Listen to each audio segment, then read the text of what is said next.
Good evening, folks. We are here at Westside Field at Westside High School for the first round of the Omaha Metro Conference Tournament. My name is Jaden Taylor. Alongside me this afternoon is Jernstrom. And a great matchup we got here between the Westside Warriors and the Burke Bulldogs.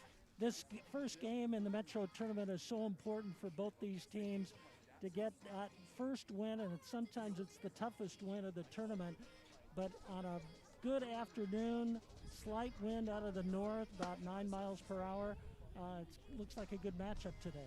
Yeah, it's going to be a great game on both sides. Warriors jumping up from a team that was really struggling in the first half of the season, first truly quarter of the season.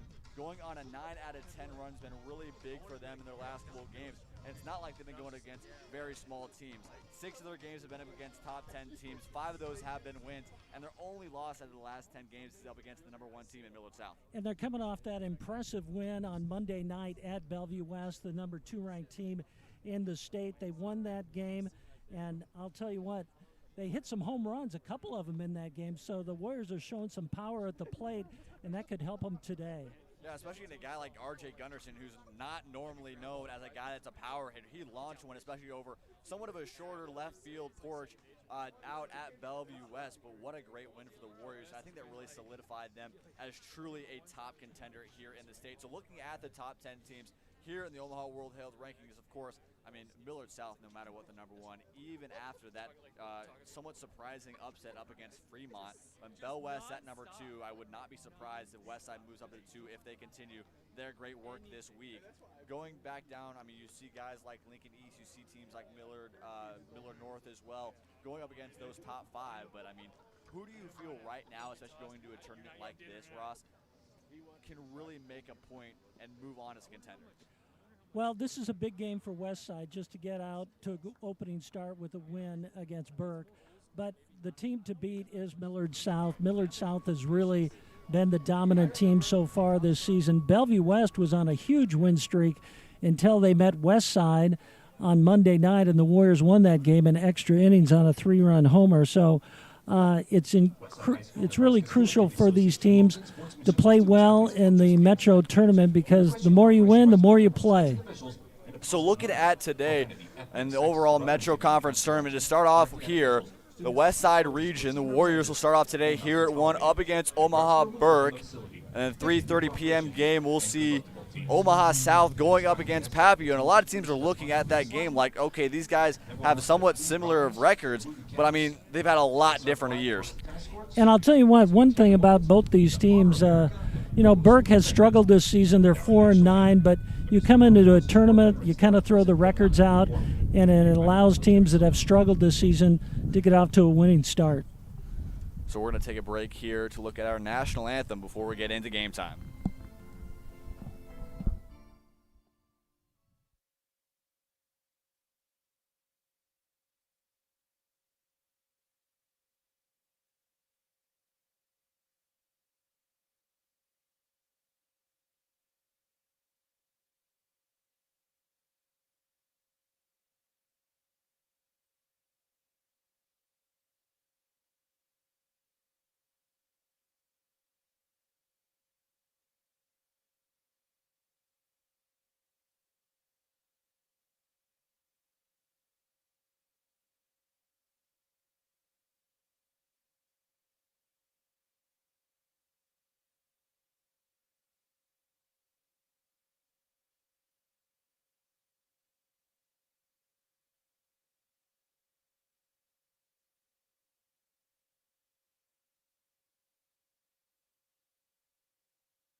Sorry for the quick delay there, but going into this matchup, Warriors are looking to continue their dominance up against some really good teams. They played this Burke team earlier on in the season.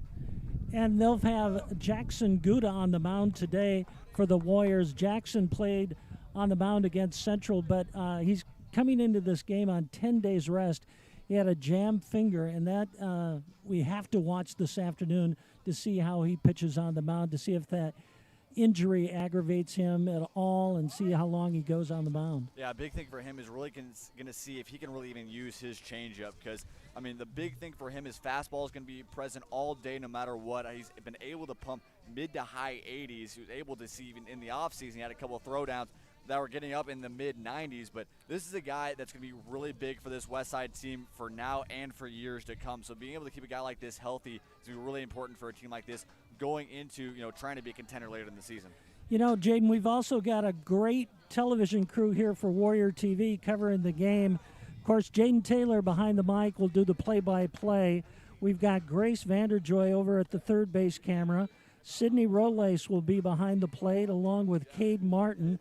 Maddie Schlegel is the director today, and then Tally Heath will be our technical director. So we got a great crew to bring you this game this afternoon. I know a lot of you folks that are watching out there are working today, but we're going to bring this game to you live, and we're also going to be here tonight for the next game. So, Jaden, it's a long day behind the microphone. Yeah, it's going to be a fun one. I mean, I cannot complain about watching some baseball and commentating all around, but, I mean, it's going to be a fun one. Burke looking for a really big upset after, really especially struggling these last 2 weeks up against some top teams. So looking at their starting lineup today, they're going to start off with the right fielder, Dalton Fern. Next up in left field, Braden Artser. In center, they're going to see Gage Otter. On the mound today, they're going to see Owen Kelly. And at third base, you can see Ramon King. At first base, you can see Jason Irwin behind the dish once again. Guy's been a utility man all season, Caden Nice. Then a little bit of a switch up this season. DHing for the second baseman, Drew Ferguson, going to be Nate Luters. And then at shortstop, rounding out the order for the Bulldogs, Nolan Chandler. So we're going to get into the game here today. Gutta going to start it off for the Warriors, looking to continue his strong season up against Burke. First time out up against this team. Did not let up an earned run, only one hit, but 5 walks was something that Seals didn't quite like to see, but especially for a sophomore starter, but it can be really big to be able to keep it in the zone up against a Burke team like this. Dalton Ferry, good swing there at the plate, just a little foul down the right field line, but a good shot down there just to straighten it out. But good appearance at the plate for him so far. Another thing to talk about for these Warriors a little bit with injury, or guys coming back from injury, Dalton Bargo behind the dish for the first time this season for the Warriors. Been playing a lot of second base, but some UCL issues and some elbow issues have been somewhat keeping him from pitching so far this season. He's back behind the dish. Fly ball, center field, Cole Payton, and he's got it there for the first out of the inning. Cole looks easy out there for him. Of course, he is the all-state quarterback for the Warriors, headed to North Dakota State. Playing center field this year. He's not pitching on the mound, so it's good to see him out there in center field. The next batter for Burke is Braden Artser. Braden Artser at the plate for the Bulldogs. Artser, fly ball into left field. Jack Wimmer able to get under it. And 2 quick outs for Jackson Gutta. Started off here in the first. Working around the defense for the Warriors here today, of course, Dalton Bargo behind the dish. Jackson Gutta on the mound at third base. Transfer from Millard South, Cuddy George over at short. R.J. Gunnarsson, second base, JD DePrima. First base, Jackson Yeager. And the outfield, Stover, Wimmer, and Payton. Gage Otter at the plate for the Bulldogs. Otter will see strike 1. It's a big thing for Gutta. Able to control his fastball so well after really finding a lot high 70s, low 80s last season as a freshman. Has really been able to bump it up in mid 80s as he's able to find a really good curveball there, 1-2. It's so important to get ahead of the batter here. 2 strikes on him early. Goes up high, going to be flied into center field. Cole Payton camped under it. And a quick first inning for Jackson Gutta as the Bulldogs go down 1-2-3 in the top of the first. And when we come back here in the bottom of the first, we'll see Cole Payton, R.J. Gunderson, and Dalton Bargo to start it off for the Warriors.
Back here at Westside Field, a quick 1-2-3 inning for Jackson Gutta as the top of the lineup for the Warriors. Starting off with Cole Payton. Payton was really seen as a big power hitter for this team, and Seals really likes the speed out of Payton as well. I mean, the guy's really able to do it all. An all-state quarterback coming in to play some baseball here in the spring for the Warriors, and he'll play center field as well. He's batting .276 coming into this game today. He's already got 16 hits on the season and 8 RBIs, so he's a strong leadoff hitter for the Warriors. And the surprising thing so far this season for Payton, doesn't have a home run yet, but he's been close a few times out in center field. Payton, little chopper, gonna go over to the pitcher, and he'll get the out at first. Owen Kelly with a great one put out. And it'll bring up the shortstop, R.J. Gunderson. Of course, normal shortstop starter, Aiden Jackson, out today after getting thrown out in the Bellevue West game just 2 days ago. RJ's off to a good start this season, batting .302, 16 hits, 14 RBIs, and he had 3 RBIs the other night. That home run, 2-run home run for Gunderson was a huge piece in getting the Warriors the win as he swings at a high fastball 0-1. RJ's been hot at the plate lately, and it's good to have him at the top of the order the way he's hitting the ball for the Warriors so far this season. The 0-1 line back up the middle, and that'll get through for a base hit. R.J. Gunderson strikes first for the Warriors and continues his hot streak. Next up for the Warriors, going to see Dalton Bargo. Of course, came in last season for Legion. Originally played his freshman year a part of Ron Colley, a really good Class B program who's been somewhat slow this season. He's batting .260, 13 hits, 7 RBIs so far this year. Bargo takes the 0-0 outside, ball 1. And Kelly, a guy who works 3 pitches, been really able to trying to find his fastball early. Haven't seen a lot of off speed. And RJ's got a big lead over there at first base. Burke's hardly looking at him, not paying much attention to him over there at first base. But RJ trying to get in scoring position. Yeah, I think a really interesting thing for the Bulldogs here today, how well Caden Nyes can do behind the plate. Been a 2-year starter, only as a junior. And that pitch is up. Makes it 2-1. So important for the Warriors to get out to a big start when you play in a tournament like this, so you can rest a lot of your starters in some of these games. And I think the big thing for this team as well, I mean, we haven't really seen this team had some crooked numbers in a lot of innings. They're really 1 run, 2 runs, and a lot of big of their innings. They're just really grinding out through a lot of their games. But they're finding ways to win the close games, and that's what a good team does. The 2-2. Curveball up, and Kelly has not been able to find that down. Been somewhat slowing his arm action down a little bit, and Bargo looks for a walk or knock here with a 3-2 count.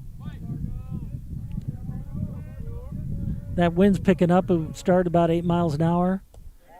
Now it's gusting up to maybe 10 or 13. Ball outside, and Bargo forces the walk.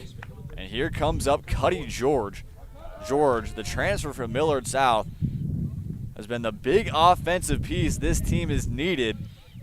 He's just been consistent all season. Talking to a lot of guys, I mean, RJ Gunnarsson talks about Kade as really just the most consistent guy in this team. Has been able to find it all season long. And George looks to continue his hot streak as we see a courtesy run for Bargo. Mooney out there at first. Kade's batting .306 on the season, the best for the Warriors. And first pitch, outside corner for strike one. He's also gotten 15 hits, 7 RBIs, so he's been a real standard for this team at the plate this season.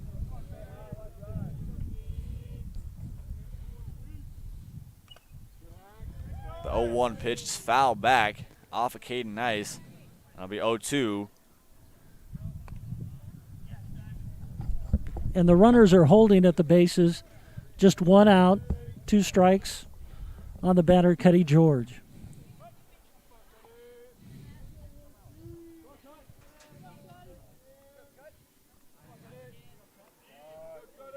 The 0-2 to George. And a curveball low. Good 0-2 piece. But George lays it off.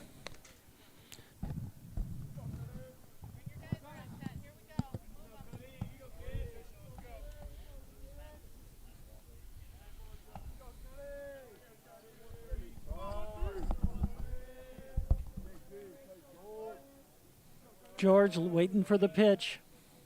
2 runners on base here in the bottom of the first inning. Ball down to third base. He's out, but the runners advance to second and third here in the bottom of the first inning. So the Warriors got 2 runners in scoring position with Simon Stover coming up at the plate. So Stover, playing right field today, has really been working into that position. Started last season as both a third baseman and a first baseman. And right field's been somewhat different for him, but the position, the bat that he's been able to bring this season has been really big. Not as much of a power guy, but has been really big contact-wise getting into the gaps. 0-1 pitch. Flicked out of Kelly's hand, and 1 run will score. That'll be a single for Simon Stover. And the Warriors started off early. And a shot back to the mound brings in an RBI for Stover. So next up, Warriors will bring up first baseman Jackson Yeager. Played about half the summer season a part of the Warriors team. And looks to continue his season so far. Again, much more of a power guy. Westside's been kind of switching it up a lot of this season. You see 1 power guy, 1 speed guy, 1 power guy, 1 speed guy. I think Seals really likes that setup to where no matter what, you're really going to find a guy that you're not quite comfortable with. Jackson gives him some power there at the plate. He's headed to Iowa Western, not to play baseball, but to play football. No, excuse me, I'm wrong on that. Check that. Yeah, that's TJ Ingram going to be a defensive end for Iowa Western. Didn't play his junior season, but tried out his senior season, has been a part of the team. 13 seniors on this Westside team. Been experience packed. Yeager, line shot. Gonna go in the 5-6 hole. And that will bring in another run for the Warriors. Great stroke there by Jackson Yeager, just a line drive into left field to drive in another run, and these Warriors are out to a 2-0 lead here in the bottom of the first inning. Good start for the Warriors.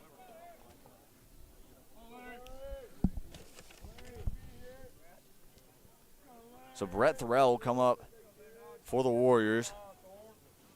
DHing for this team today, Another guy that sees a lot of speed. That first pitch is a ball low. The Warriors haven't seen a lot of first pitch runs so far this season. Or first inning runs, excuse me. Last time we saw this, Millard South with 2 runs, but then an 8-run third inning for Millard South really kind of put it out of reach. Brett Thorell puts it up to the center field. Simon Stover around third, headed home, and he'll be in there. Throw is cut off, and Westside is up by 3 early. Another great hit by the Warriors. Brett Thorell right up the middle, the DH. And it seems like, Jaden, every hit has gone up the middle for the Warriors. I don't know what it is, but that seems to be the magic spot for Westside. And Burke's going to take a timeout right now with the score 3-0. The Warriors lead Burke on 4 hits, 3-0. Yeah, Hodges is going to come out, talk to Kelly a little bit. I think the really big thing we've seen from Kelly here has been he's had to throw his fastball the entire day, has not been able to find his curveball too much. We haven't seen the changeup whatsoever out of Kelly. And he just has not been able to find his shots or his pitches really where he needs them. And when he gets behind the counts, give wide open opportunities for guys like Thorell and guys like Yeager to put it back up the middle. They haven't been big hits by the Warriors at the plate. They've all been soft grounders, line drives into center field, so not a lot of fly balls, but the Warriors just keeping it into the outfield and keeping the ball alive. Yeah, I think a big thing, especially in Class A basketball or Class A baseball, you're going to see, especially from these Warriors, it's really important to go station by station, especially here in the first inning. You don't want to test too much and cost you later on in the game. Nobody warming up in the bullpen for the Bulldogs. 2 runners on with left fielder Jack Wimmer up. Wimmer looks the 0-0 ball low. And once again, Kelly unable to find his fastball. I think Jack's just sitting back waiting for his pitch on this one because it seems like the rest of the lineup has found that pitch that they want at the plate. Wimmer, also defensive back for the Westside football team, fouls that one back and out of play.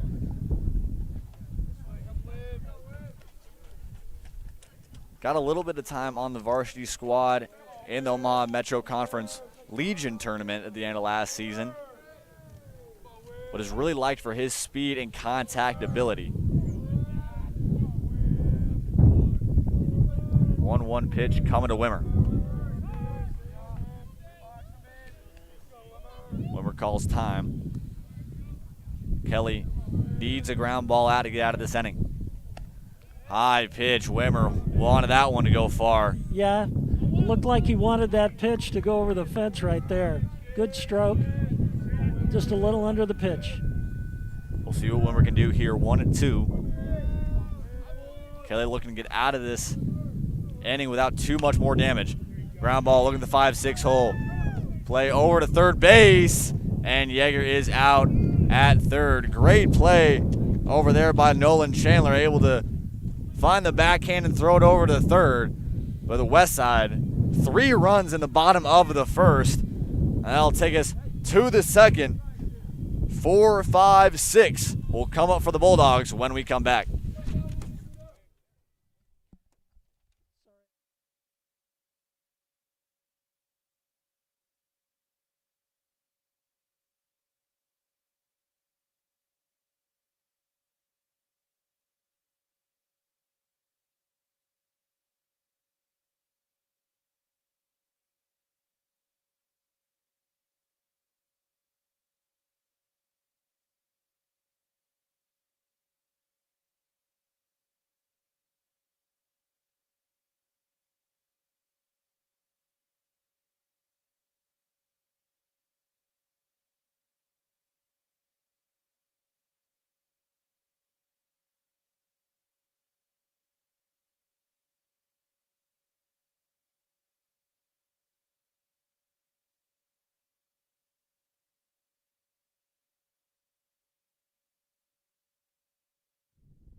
Back here at Westside Field, Jackson Gutta, after a 1-2-3 first inning, will face the heart of the lineup for the Bulldogs here.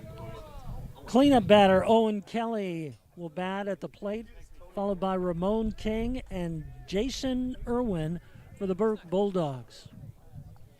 Kelly trying to get something started for the Bulldogs here in the top of the second inning. And he's hit on the top of the helmet. So Burke has a runner on base here in the top of the second inning and no outs. Might be interesting to see if Gutta is still dealing a little bit with that middle finger. That one just got a little bit away from him up there. A little high pitch inside. We'll see a courtesy runner, looks for Kelly. Believe we're going to see that. I'll have to check on that in a moment. First pitch. It's going to be a strike and a king. A windy one here at Westside. Warriors up 3-0 early after a really strong first inning. Gutta, second pitch, and it'll even up at 1.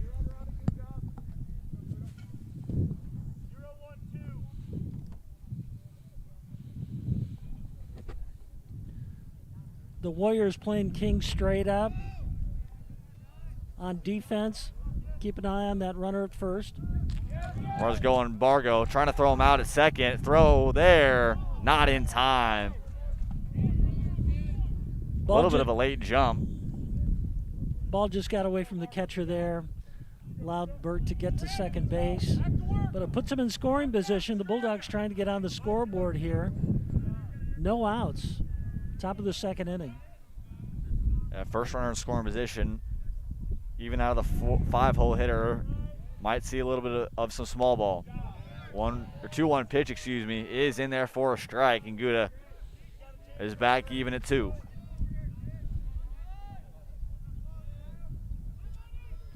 Gutta takes his time out there on the mound, checks that runner over there at second base. Yeah, big thing for Gutta this past season is just really being able to bring on muscle and push past a lot of some of his mechanic issues that he had earlier in last season. After a few rocky starts, a part of JV, his freshman season, was able to really come into his own that back half of the season. Gutta pop up, looks like to be in play. Yeager is under it for the first out. Those are always kind of tough plays. Sometimes when you have to run towards the dugout, you got to worry about where you're going to run into it. The catcher's run into the same spot. But Yeager makes a great catch there for the first out of the inning. Yeah, especially in a very blue sky like today is. Can someone sometimes lose that one in the sky? Next up going to be Jason Irwin for the Bulldogs, trying to bring in the Bulldogs' first run. Gutta to the plate, ground ball into left field. We'll see if they'll test him. And when we'll bring it in, there'll be runners on the corners with one out. Yeah, Burke getting something going here in the top of the second, runners at the corners. And one thing I've noticed with the Bulldogs at the plate, they're taking their time, stepping out of the box because Gutta likes to work fast, and they're just kind of slowing him down compared to the way he pitched in the first inning. See how much patience they're taking in the batter's box? And sometimes that disrupts the pitcher's rhythm. See if we can possibly see a bunt here. Caden Nice going to look at the first pitch. Back pick, not in time. Nice move by Bargo behind the dish. He's been known mainly as a catcher, mainly been playing second base this season. I don't know how many times, Jaden, you can look at your bat, clean it, and clean your spikes, but the Burke batters are taking their time up there at the plate. Gutta's going to take a second here. Of course, runners at the corners. Warriors had 3 runs in the bottom of the first, really station by station. And the 1-0 pitch evens it up at 1.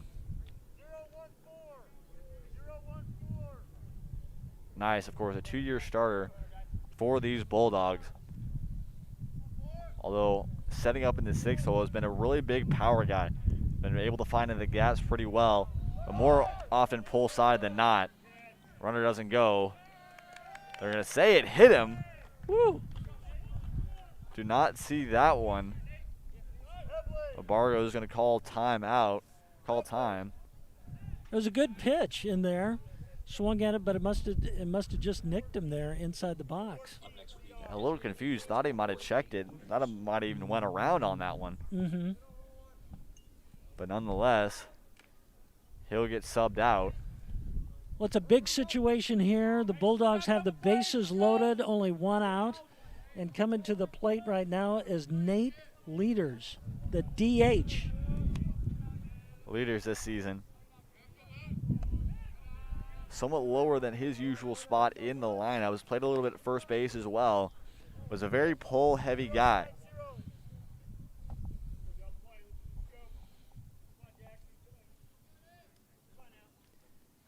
Burke, once again, just taking their time in the box, trying to disrupt Gutta's timing. Bases loaded here. Could be some dangerous situations. 1-0 pitch in there for a strike. A little bit of a late cutting curve. But it's so important to get ahead of the batter when you got bases loaded here. You don't want to walk anybody in. Take your time, find that pitch you want. Gutta's worked 4 pitches this season. A fastball, as that ball goes out of play, foul, 1 and 2. A changeup, a curveball, and a slider. And right now, it's really just been his fastball and his curveball, with some of his middle finger kind of bugging in these last few starts. Just lock down on the batter. Don't worry about those runners on base. Just focus on home plate. Gutta, high fastball, almost got him to go. But he checks his swing, and it makes it 2-2. Interesting situation here. Gutta trying to get out of it. Middle infielders not quite double play death. Jaden Taylor over at second working a little bit. But Gunnarsson more often straight up. Ground ball will go to Jaden Taylor. Won't get the tag. Throw it to first. And gets it in time. An odd play there from Taylor. Try to put the tag on it. Looked like maybe try to get the double play, but you still got 1 out. So there's 2 outs in the inning. But Burke gets on the scoreboard. It's now 3-1 here in the top of the 2nd inning. And runners on second and third base for the Bulldogs here. So bottom of the lineup, Nolan Chandler for the Bulldogs. Trying to bring in a couple more runs. And we saw in the last play, I mean, Jaden Taylor trying to get that double play, trying to get Pebbly running over to second, and then maybe see a double play to end the inning, but unable to keep it together, and 1 runner will score. Gutta's 1-0, fouled out of play, and it'll put it back even at 1. You just don't want to give up that big hit to the outfield. Just keep it in the infield. Force that play either at home or at first base there. Good enough to get the 1 out. Yeah, Gutta not a big strikeout guy. Only averages just over 4 strikeouts per 7 innings as that one goes out of play. But he's really been a big, weak contact guy. Just easy ground balls, and the defense has been very important for Gutta's pitching style. He gets ahead of the hitters, and that really is helpful when you're on the mound. You can kind of take the pitches you want to throw to the batter. 1-2 here. Gutta looking to get out of it. High fastball will be fouled off once again, and Chandler still living in there. And just the pace of this game has just slowed down so much compared to that first inning. Gutta's taking his time on the mound. 1-2 once again, and fouled off. Chandler continuing to stay alive, just finding anything he can. Might be waiting for a fastball. Still alive, but Gutta's throwing it over the plate. That's the important thing. Yeah, Chandler, another guy really seems more pull side. Curveball is out of the zone and back even at 2-2. Number 9 batter here in the lineup for Burke. Keeping a good eye at the plate, looking for his pitch. And a lot of times the Class A teams, we haven't really seen, even sometimes the worst guy going in the 9-hole. A lot of times you just see what you want speed. Mm-hmm. The other guys want guys that can be able to put it on the ground or put it in play, just be able to work guys around. Well, he's hit 4 foul balls here, so he's hanging in there. Gutta's pitch count going up, of course, 90 pitches. The max here in the spring, and Chandler still living in there, and it goes back up to full 3-2. Gutta not happy with that one. good appearance at the plate for Chandler. Looking for his pitch, the one he wants. See if he can do some damage here. 3-2 ground ball over to Kade George at third, over to first, and a great pick by Jackson Yeager to end the inning. Well, the Bulldogs get on the scoreboard with an RBI fielder's choice, and Westside still leads 3-1 as we'll get to the bottom of the second inning as we get back to the top of the order for the Warriors.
In the 9-hole spot for the Warriors, Jaden DePrima, second baseman, switch hitting catcher,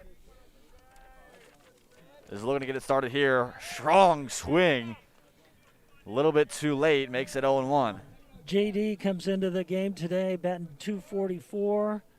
He's already had 10 hits this season and drives in a lot of runs, 9 RBIs.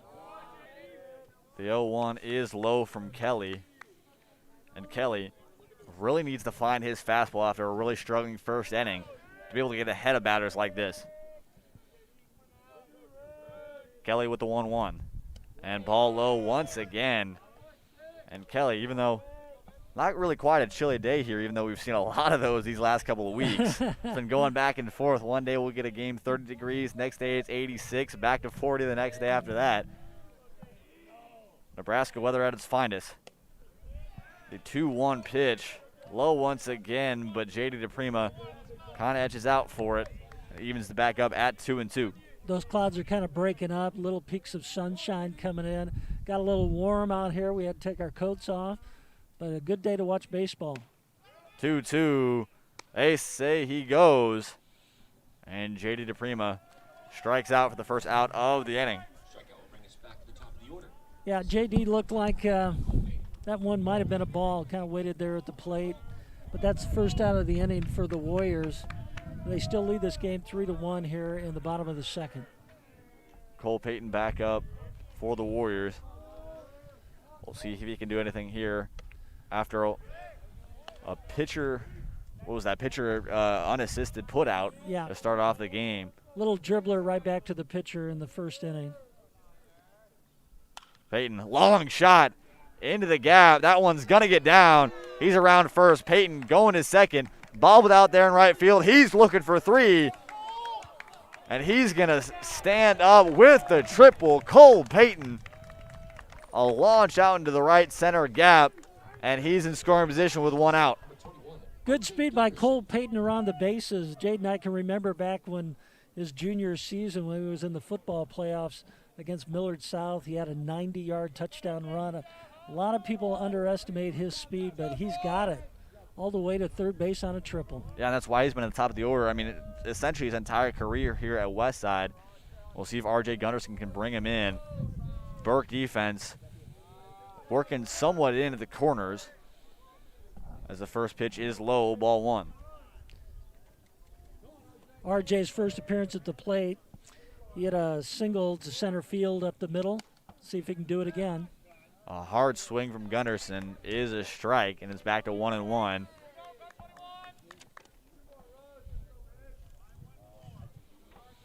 RJ, one of the hottest hitters on this team, batting over 300. Big hit the other night against Bellevue West to win the game. And that one low, 2-1. Gunderson's been really able to work a lot of counts this season. That's really what the Warriors really want to do. Find that first pitch fastball, and if not, they really want to work the counts. Gunderson looking in to bring another run. Swings at a high fastball out of the zone. Not happy with that one. Be back even at 2-2. We'll see if Gunderson can stay alive here. He's aggressive, though, at the plate. That's what you want to do, though. You want to be up there swinging. You don't want to be looking at pitches that might be a strike. That's why he's been batting so well. Gunderson back up the middle, and it's going to get through. We'll see if they call that a hit or an error, but got through the second baseman, Drew Ferguson, and that will bring in a run, and Westside back up by 3. Another good start in the inning for the Warriors. Only 1 out in the inning. They've already got a run, now lead 4-1 over the Bulldogs.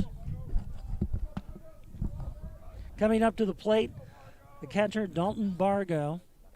He's got 1 runner on base at first.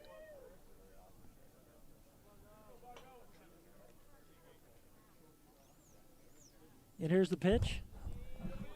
And it's outside for ball 1.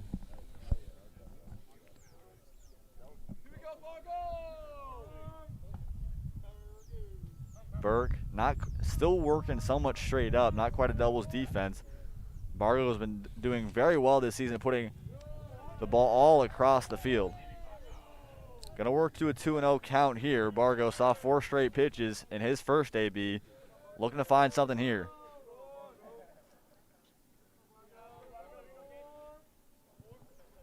And ball is low. And 3-0, Kelly really struggling.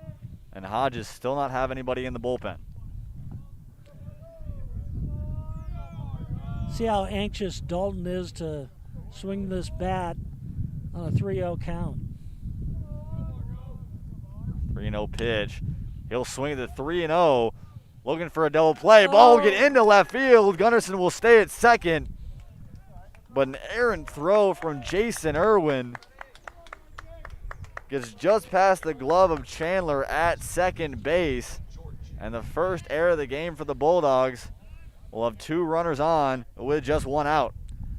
Basic fundamentals, Jaden, with baseball. Just grounders, throws, just being on target. If you can cut down on the errors, you're going to play pretty good baseball. But now Westside has runners at first and second with only 1 out here in the bottom of the second inning. So Cuddy George, power hitter for the Warriors, trying to find something here. And ground ball will go foul. Cuddy walked in his first time at bat in the first inning. One of the best batting averages on this team. He leads the Warriors with a .306 average. Already 15 hits this season. He's been a really big impact for this team. We'll see what he can do here, looking to bring in a couple more runs. Fastball in there for strike 2. And George down 0-2 here early. I think a really big thing we've seen from this team overall is just their consistency these last couple of games. It's really not been a game to where we see one big guy go here, one big guy go there. And that pitch hits George. And Kelly just can't find anything right now as he loads the bases with that hit by pitch. 6 hits, 2 walks, and now a hit by pitch from Kelly here in just an inning and a third. Bases loaded for Stover. Opportunity for some big damage for the Warriors. Warriors could break the game open right here with only 1 out and the bases loaded and one of their best hitters at the plate in Simon Stover. Fly ball, going to go into right field. That one's foul. It'll get down. But Stover's got power at the plate. He can hit the long ball for the Warriors, so the Bulldog defenders out there in the outfield got to be aware of his power. Center and right playing somewhat shallow. Looks like Arts are in left, playing somewhat stand up. See what Stover looks to do. Line drive over to the second baseman. That one's going to go in the gap. 1 run comes in. Barrett Mooney coming around. He'll look to score. George will move to third. And 2 runs will score for the Warriors and makes it a 6-1 lead here early. The Warriors love that right center gap here. Another hit for the Warriors into right center, and that single scores 2 more runs. It's now 6-1 Westside over Burke here in the bottom of the second inning. Only 1 out. Bulldogs finally going to send somebody out to the bullpen here in just an inning in the third. 7 hits already for the Warriors, and this one might get out of hand early. Runners at the corners. Middle playing somewhat in. See what Yeager wants to do. 0-0 pitch. Big swing and a miss. Make it 0-1. Jackson had that single in the first inning, looking for his second hit of the game here at the plate.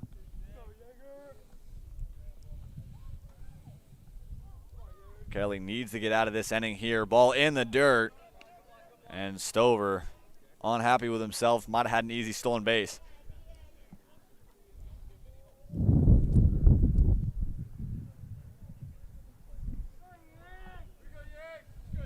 Yeager looking to continue this second inning going. 3 runs in the first, another 3 here in the second with just 1 out.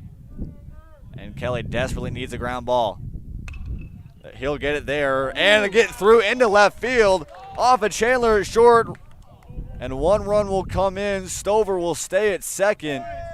And 2 errors bring in even more runs for the Warriors. George scores.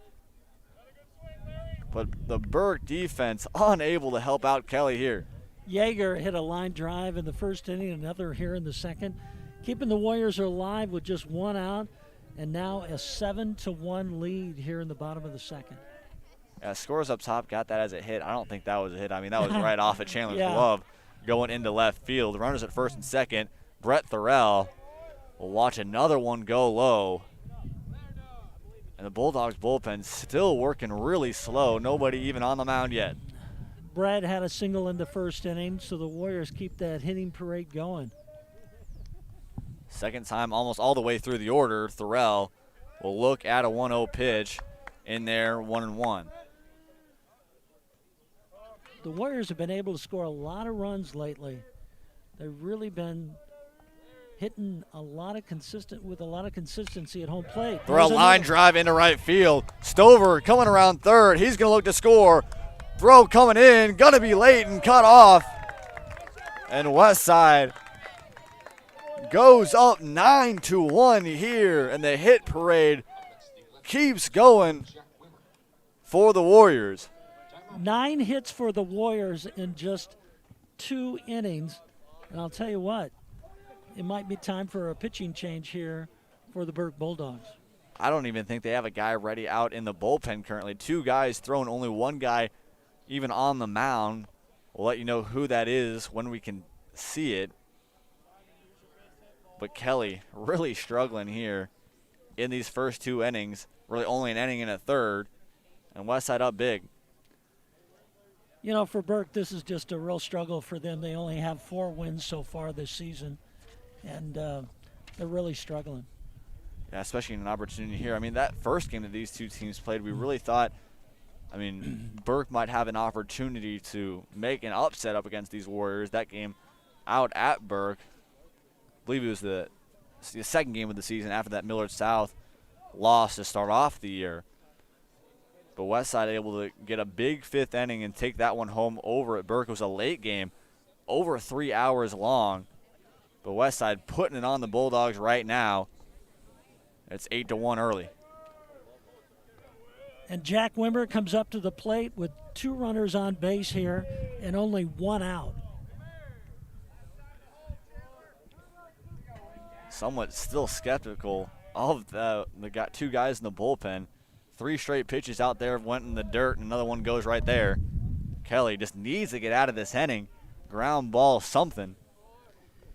And he's taking his time out there on the mound. He's just trying to get everything settled down, get focused on the batter. Wimmer looking to continue this hitting parade going. Ball in the dirt once again. Kelly just cannot find it right now. And 2-0 here. 5 hits for the Warriors here in the second inning, and only 1 out.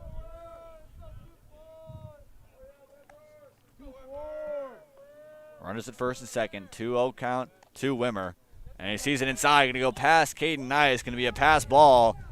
And the 2 runners will work up into scoring position. And Kelly's somewhat distraught right now. Great opportunity for Jack Wimmer here with runners at second and third. His first time at the plate, he hit a ground ball to the third baseman for an out. High fastball going to go in for a strike, 3-0. And it'll work back to 3-1. A great hitter's count for Wimmer. See what he can do with it. Outfielders playing shallow. 3-1 pitch. Fly ball into center field, into the gap. Play will be made out in center field. Yeager will score. Wimmer coming around first. Dives in a little bit, but nonetheless, it's an RBI sac fly for Jack Wimmer. And now Westside is up by 8, making it 9-1. Good hit there by Wimmer to the outfield to bring in that run on a sacrifice fly. But the Warriors now have 2 outs in the inning. They lead it now 9-1.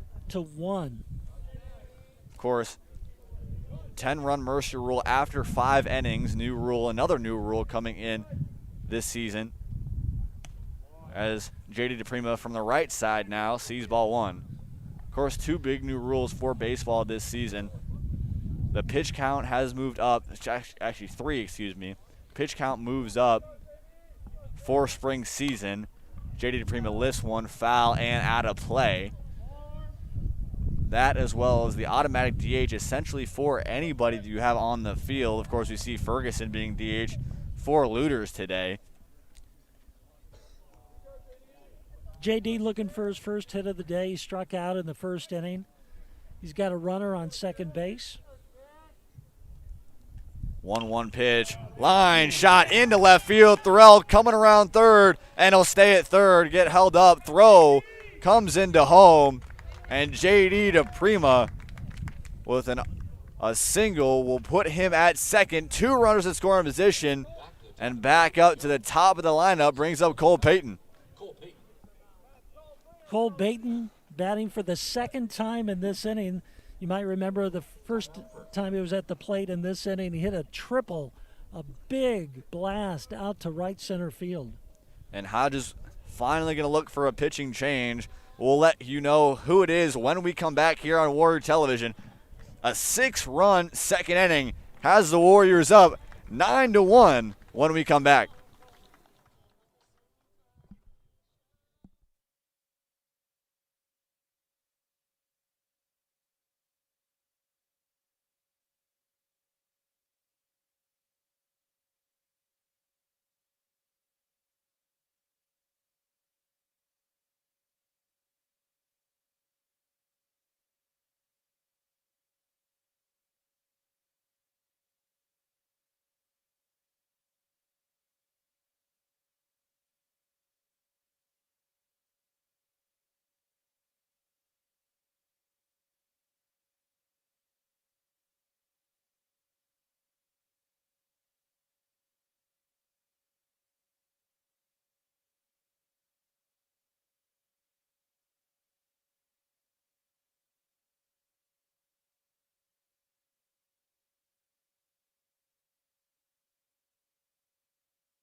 Who's up there? Back here That's Cole. in the bottom of the second. 6-run second inning, plus a 3-run first, as Westside up by 8, 9-1 here.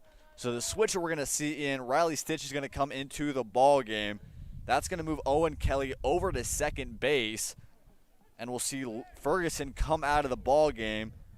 We'll see what that means for the offensive side of the ball. Possibly we could see Luter stay in, or maybe Kelly coming in that spot. We'll see when Burt comes back into the lineup.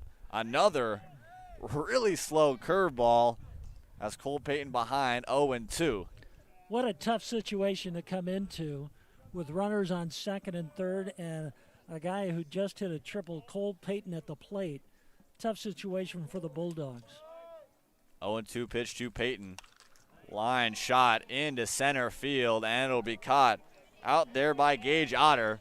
And that'll end the damage here in the bottom of the second. Westside, 6 runs on 6 hits, 1 error, and I believe a hit by pitch. And that will end the second inning here. When we come back in the top of the third, Jackson Gutta looking to continue his 1-hit outing.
Back here in the top of the third, Burke in a bit of a hole, as we'll see the top of the order, Dalton Fern for the Bulldogs. First pitch is a strike. Dalton hit a fly ball out to right field his first time at the plate. That's when the Warriors took him out 1-2-3 in that first inning. But all 3 hits by the Burke at the top of the order were all to the outfield. Good hits, but all flyouts. Yeah, Gutta's been able to have a really good outing so far, as that one's flied out into right field. Simon Stover camping under it, and that will be the first out of the inning here in the third. And with that Gutta here in this game, I mean, it started it off really strong with a lot of fly outs. Second inning found some trouble with a hit by pitch and a single, but now back into coming somewhat into his own here, as we'll see once again number 18 Braden Archer. First pitch is high for ball 1. And the first time at the plate, Braden Archer hit a fly ball out to left field.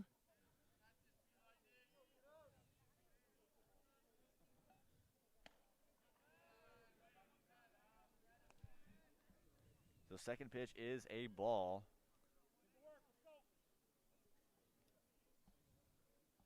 And Gutta looking to work back. Gutta working a little faster than he did in the last inning. Burke a little bit taking their time right now, trying to slow him down, take him out of his rhythm. And the 3-0 pitch will be low, and Gutta with his first walk of the day. Now brings up number 14. Check that, number 16, Gage Otter, the center fielder. And Otter hit out to center field in his first time at the plate. Bulldogs need something big here from Otter. First pitch is high. Gutta, the last two ABs, has not been able to find it low in the zone.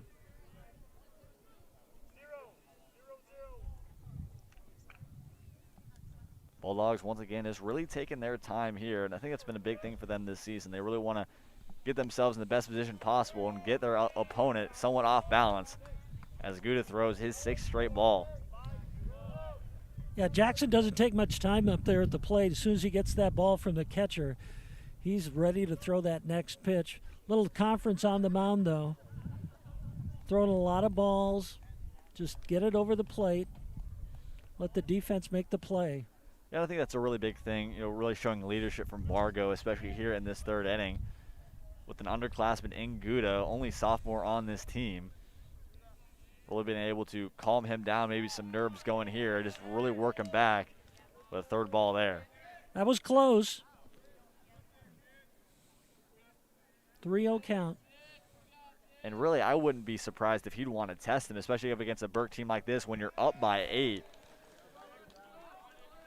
I think as a coach, you'd easily want a hit better, a lazy fly ball going into left field rather than another walk and 2 guys on. But 1 out here. There's a runner at 1st and 2nd.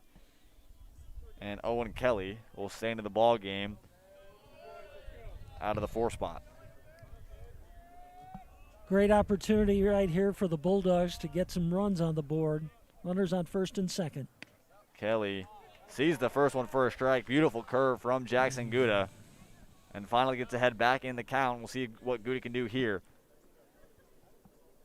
Earlier in the game, he had gotten ahead of the hitters through most of them, but in this inning, he's gotten way behind. Gutta once again with the 0-1. Fly ball, line drive, out and foul. Maybe that meeting at the mound with the catcher really made the difference.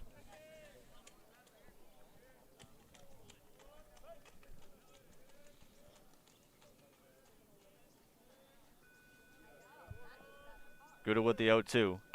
High fastball, going to go foul and out of play once again. And Kelly stays alive. Burke with runners on 1st and 2nd here in the top of the 3rd inning, looking to add some runs onto the scoreboard. They only have 1 so far in this game.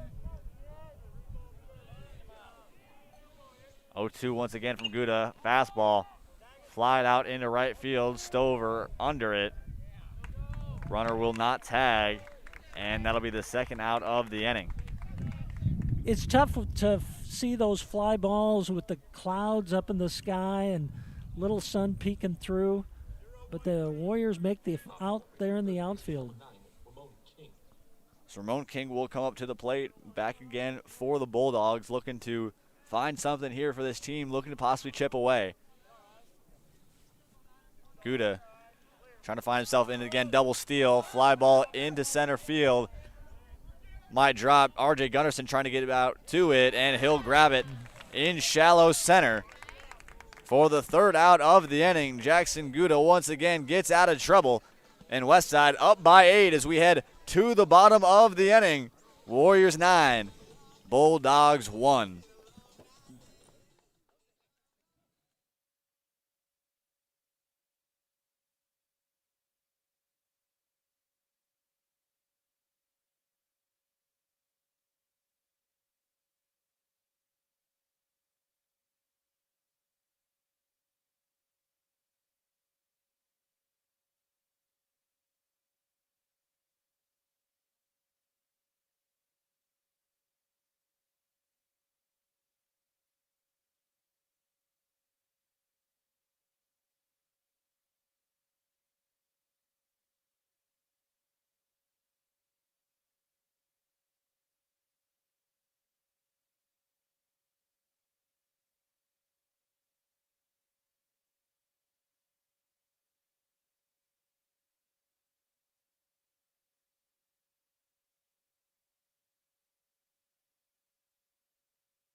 We're down here in the bottom of the third inning. Westside leads Omaha Burke by the score of 9-1.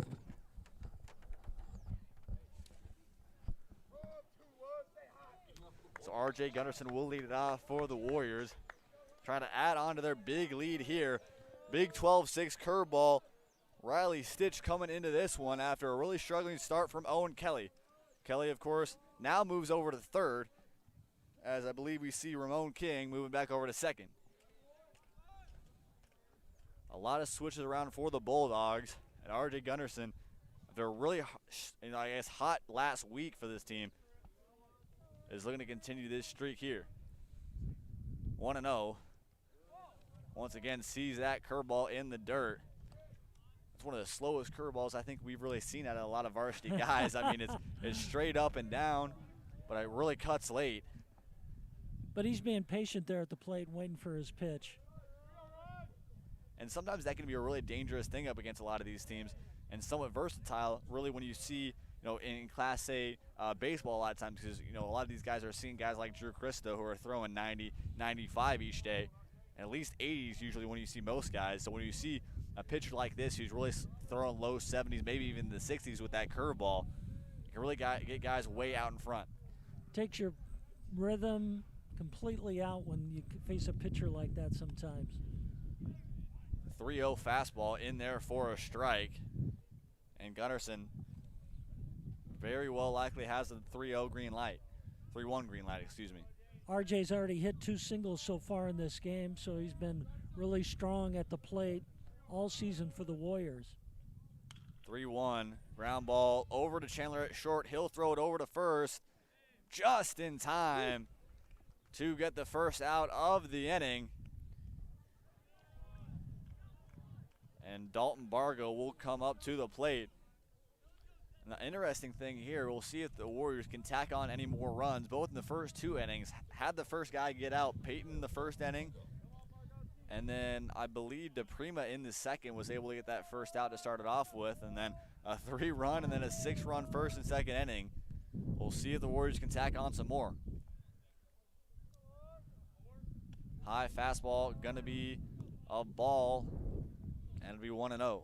So common with teams when they get out to a big run lead like this, an 8-run lead, 9-1 right now, early in the third inning, just to kind of relax sometimes. But Warriors looking to put some more runs on the board here in the bottom of the third inning. The 1-0 is low in the dirt once again. And Stitch right now, not able to find the zone too much. 2-0 pitch, Bargo sees it low once again, and Stitch finds himself in a 3-0 hole for a second batter straight. Dalton walked in his first time at the plate and then reached base on an error in the second. See if Bargo gets a 3-0 green light here. Pitch is low at 4-4. That's his second walk of the game, and this is going to bring up Westside's hottest hitter so far this season in Cuddy George. Yeah, George has been not quite his power self these last few nights. We see Barrett Moody courtesy running once again for Dalton Bargo. And Caden Nice needs to talk with Stitch. Still nobody in the bullpen for these Bulldogs. We'll want to see how much of this pitching staff they want to use here today. We got a pitch runner over there at first base, Barrett Mooney, in for Gunderson. Mooney's played a lot of left field these last 2 seasons as a part of this team. We've seen a lot more of Wimmer as well as Thorell out in left so far here in the first half of this season. But Mooney, one of the fastest guys on this team, see if he might want to go. High hanging curveball in the dirt, and somehow a strike. Confusing one there from George. That one not quite in there, but nonetheless, it's an 0-1 count. Another curveball high, and George fouls it off. And Stitch, for the first time here in this third inning, has George 0-2. You could tell George is just waiting for that pitch to come to him, but sometimes it's so slow, it takes your timing completely off. see what Stitch wants to do once again. 0-2. Straight up again. Curveball. Fouled into the glove of Caden Nice. And Stitch has got his first strikeout of the ball game. And with 2 outs here in the 3rd inning, we'll see Simon Stover to see what he can do. Simon's had a big day at the plate already. He's already had 2 singles, knocked in a run, done very well at the plate. As a matter of fact, he's been one of the strongest hitters this season. Mooney with a big lead over at first. First pitch, high hanging curveball, and it'll get in there for strike 1. Stover, if the Warriors can pull this one out over Burke, will be the starter up against either Papillion-La Vista or Omaha South in the 6 p.m. game here tonight. That second first round matchup will also be here on Warrior Television at 3:30. The 10-7 Papillion-La Vista Monarchs going up against the 11-8 Omaha South Packers. Winner of that game will face the winner here, looking for a chance to move on to the semifinal round. High hanging curveball once again. Stover not happy with that call, but they'll call it a strike. 0-2. It's so hard to make a decision on whether to swing at that pitch because it breaks right at the plate. The hard thing for Stitch is that it's pretty easy to see coming out of the hand. And Barrett Mooney is off and running, ball in the dirt. And easy steal for Mooney. Runner in scoring position for Stover. Ball into the outfield could very likely bring in another run. We'll see what Stitch wants to do here once again. Really all we've seen is a curveball and a fastball here so far today. And Westside has been somewhat out in front of it. Stitch, another curveball, and fouled off by Stover. 2 outs here, but the Warriors threatening with the runner on second base. 8-run lead for Westside here in the bottom of the 3rd inning. Stover looking to do something here with the 1-2. Mooney over at second with a lot of speed, and Stitch will step off.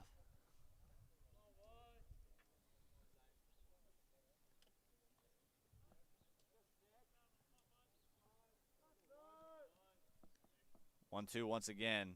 Fastball right back at Stitch, and he'll throw it over to first for the 3rd out of the inning. Westside, first goose egg of the game, and they still lead 9-1 here in the 3rd inning. When we come back, we'll give you guys the trivia question of the game. Of course, hashtag Duncan Trivia on Twitter, $10 gift card for the first one to get it correct. Westside up by 8.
Back here on the top of the 4th, Gutta, first pitch is a ball high.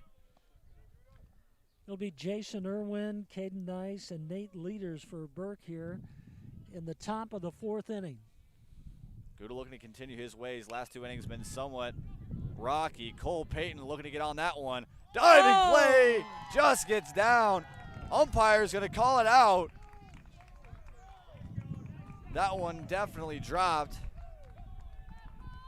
But looks like they're going to give Cole the out. umpires talking about it here. A diving play by Cole Payton. Tremendous speed and just a big dive there by the former Warrior quarterback. Did such a nice job, nice dive out there by Cole. Just a great athlete. And the speed out in center field from Cole Payton has been huge. They're going to call him out. Somewhat of a missed call there, but nonetheless, Warriors get the first out of the inning. What a dive there from Cole Payton to be able to make that play. Top 10 play nonetheless. I really thought it was in the gap there. Could have been a double, possibly a triple, but I'll tell you what, Cole really bared down on that fly ball to make the out. So Caden Nice will come up to bat here with one out. And first pitch will be outside, 1-0. Caden got hit by a pitch the first time at the plate. Westside has had Gutta's hit 2 batters today. Fastball low on the ground to J.D. DePrima at second. Over to first for Yeager. And 2 outs here in the 4th. Quick for Jackson Gutta. And that'll bring up Nate Luters.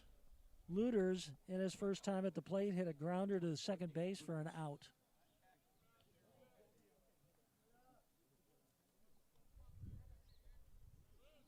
First pitch from Gutta. Just out. Going to make it 1-0. Gutta, 1 hit by pitch and 1 hit, and that's all he's let up so far here today. Somewhat of a rocky second inning, able to get out of it. Ball up the middle, R.J. Gunnarsson looking to make the play. High throw, Yeager able to get the out at first. And that will end the top of the 4th for the Bulldogs. Westside brings Burke down 1-2-3. And we'll head to the bottom of the 4th. But first, our Duncan trivia question here this afternoon. In 2013, Westside coach Bob Greco won the Nebraska Boys Coach of the Year. Before that, who was the only other Westside coach to win that award? Once again, in 2013, Bob Greco won the Nebraska Boys Coach of the Year award. Who is the only other coach before that point to win the award? Of course, hashtag Duncan Trivia on Twitter will get you a $10 gift card to any Dunkin' Donuts in Nebraska in the Council Bluffs area here on Warrior Television. So back here, Westside up by 8. Burke once again back on defense, and Jackson Yeager will start it out for the Warriors. What does Burke got to do to be able to chip away in this one? Well, they just got to, bear down, not let Westside score any more runs. But, Jaden, I do have a question. As the color analyst for the game, can I pick the trivia answer? I think we can. We got to wait till we can't give a $10 gift card out to our own people. Okay. Got to give it out later on. I have an idea. We're talking about the last time a coach won Coach of the Year in baseball. Nebraska Boys. Nebraska Boys Coach of the Year at Westside, specifically at Westside. So it doesn't have to be a baseball coach, but does have to be a Westside coach. Before Greco's, only one other coach to win that award when it was created. Well, they've had a lot of great coaches, and especially lately on the girls' side. So come on through those Westside alumni. Try to get that answer. Yeager almost hitting the head on that high curveball, and Stitch is working about 25% with that curveball. And really on offense and defense, this Burke Bulldogs team is really wanting to slow it down. Yeager going to look at the 1-0 low in the dirt for ball 2. Jackson's had a good day at the plate. Got a single in the first and another single in the second inning. Looking for his 3rd hit here in the 4th inning. We'll see the 2-0 in the dirt once again. Stitch really struggling to find it. 3 of the last 4 batters, he's went 3 straight balls. Somehow he's been able to get 2 of those guys out.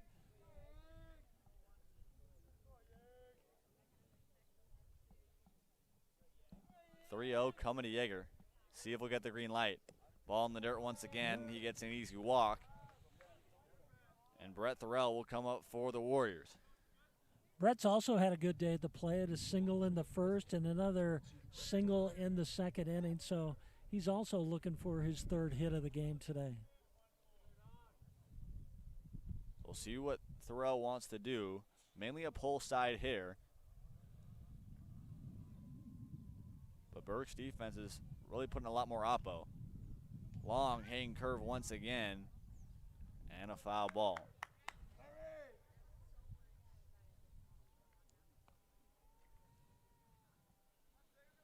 So especially in some games like this, I mean, with Westside up by as much as they are, I mean, they've been known to be a team that, like we said earlier, is really a grinded out team. Gets a one run here, get 2 runs there, and really rely a lot on your pitching. Thorell, line drive into left field. That one's going to get down.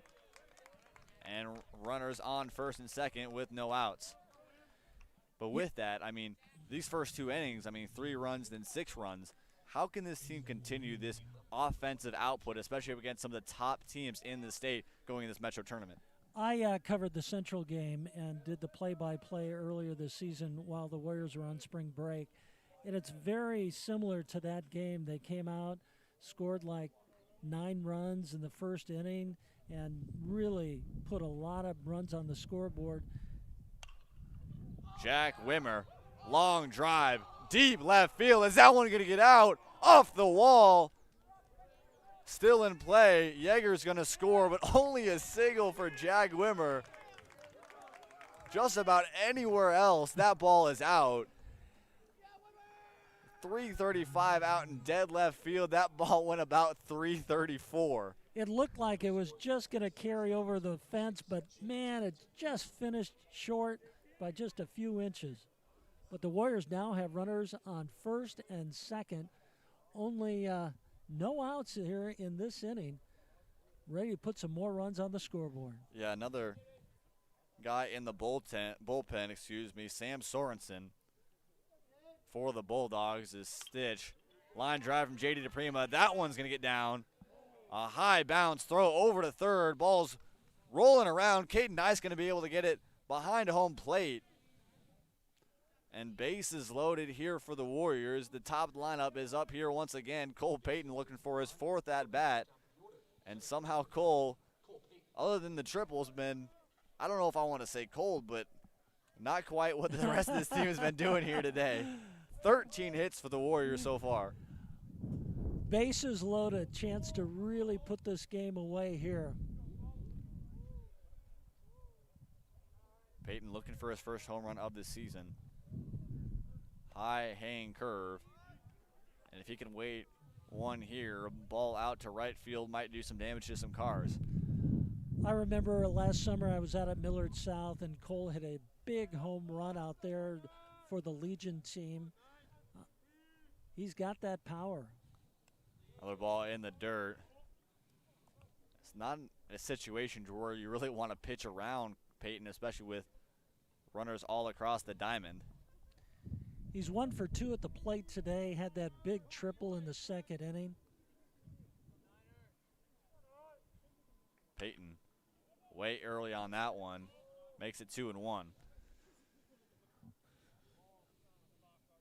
But if this continues the way it has, 13 hits for the Warriors. I believe I'm right. Yeah, 2 walks. All right, 3 walks, excuse me, for the Warriors on the offensive side of the ball. This team is just hitting on all cylinders these last 2 weeks. They've really found themselves as a team. A big question coming into the season was this youth-filled team, I guess pitching-wise, or are they going to be able to do the job they need to do? Fly ball going foul territory into left field. And looks like Otter able to make the play. And that'll make it the... But when Westside was playing earlier this season, the losses were close. And then they went on that 8-game win streak. But that big win on Monday night over Bellevue West just really boosted their confidence, because that was the second-ranked team that was on a 10-game win streak to get that win. And talk about, I mean, even earlier, just last week, we were supposed to do the game up against Norris. That one, a rainy day, unable to do that game, but a 14-4 win for the Warriors up against a team that has 3 D1 commits, just all looking for some big offers, but go against a team like that and just blowing them out. Yeah, the number one team in Class B, to blow them out was huge. RJ Gunderson line drive into center field, gonna get down. Station to station once again, brings in another run. RJ Gunderson continues his hot streak. And Westside up by 10. Westside really putting some runs on the scoreboard now, 11-1, 14 hits in the game, and we've got bases loaded again with Dalton Bargo coming up to the plate. Bargo hasn't found anything here. 2 walks already in this game and an error. And Stitch needing to get out of this one. Still 1 out. A ground ball could do it. But 2 errors for this Burke Bulldog team has not helped them. First pitch going to be in there for a strike.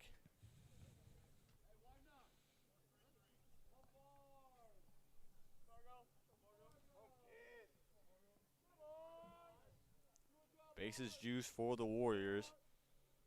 Up by 10 here. Bargo looking to do some more damage. Ball is up, and it evens it out at 1. Dalton wait for his first hit of the game here today, being patient at the plate.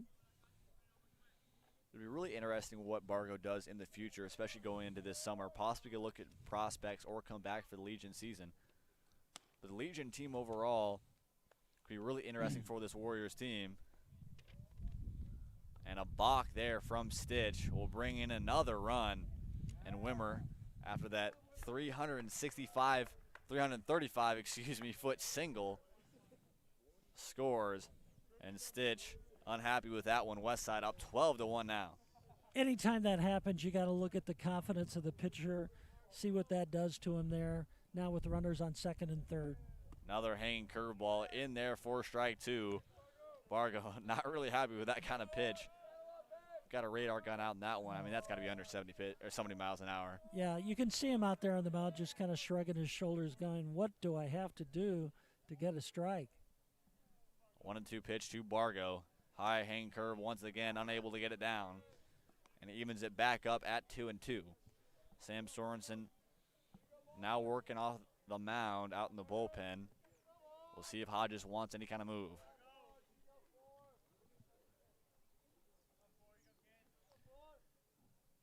Pitch on the corner, strike 3 to Bargo, and Stitch able to get his second strikeout of the ball game. Bargo unhappy with that one, but especially in a game like this where you're up by 11, the zone's got to be getting large. Okay, here comes Westside's hottest hitter at the plate, Gutta George.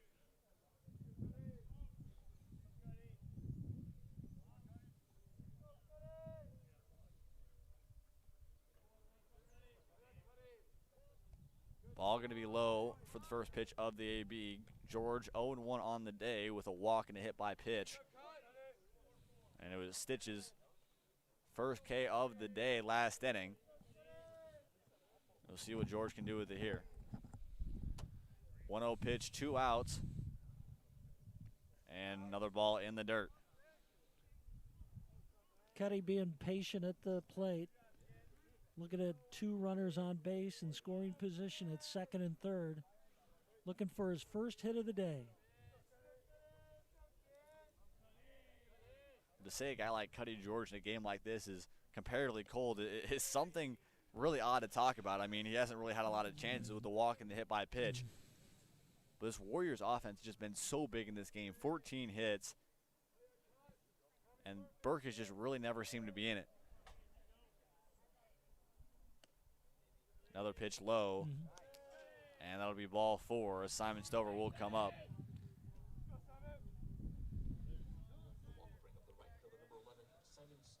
And Stover comes into this at bat with 2 singles. In the third, he grounded out to the pitcher. So he's looking for his 3rd hit of the day here at the plate.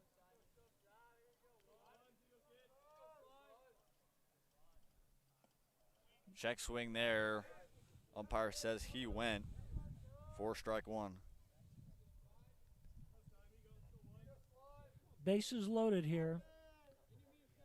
Bottom of the 4th.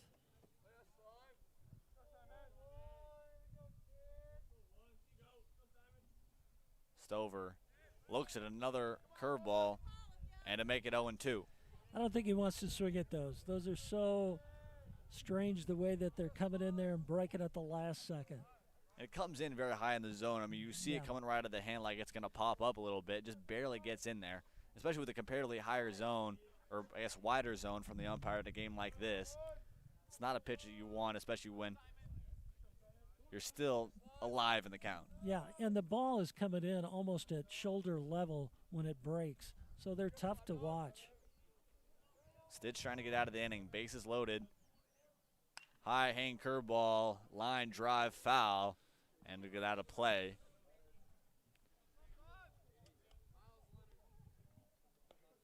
So Sorensen out of the bullpen, and he'll be the next up for the Bulldogs if they continue this one.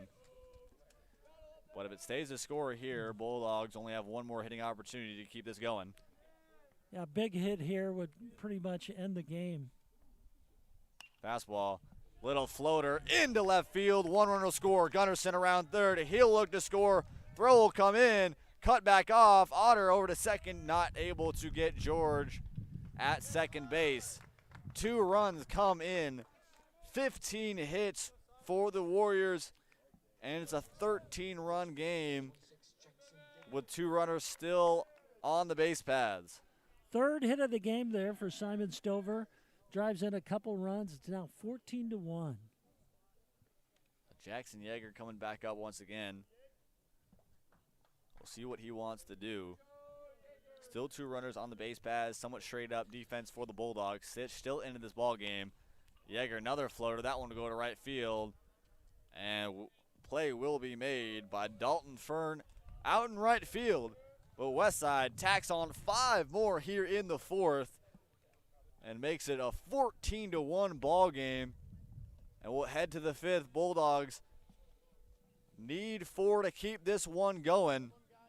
And when we come back as well, your answer to the Duncan Trivia question here on Warrior Television.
So here in the top of the 5th, Warriors looking to end it here. Jackson Gutta, a strong outing with an answer to our Duncan Trivia question.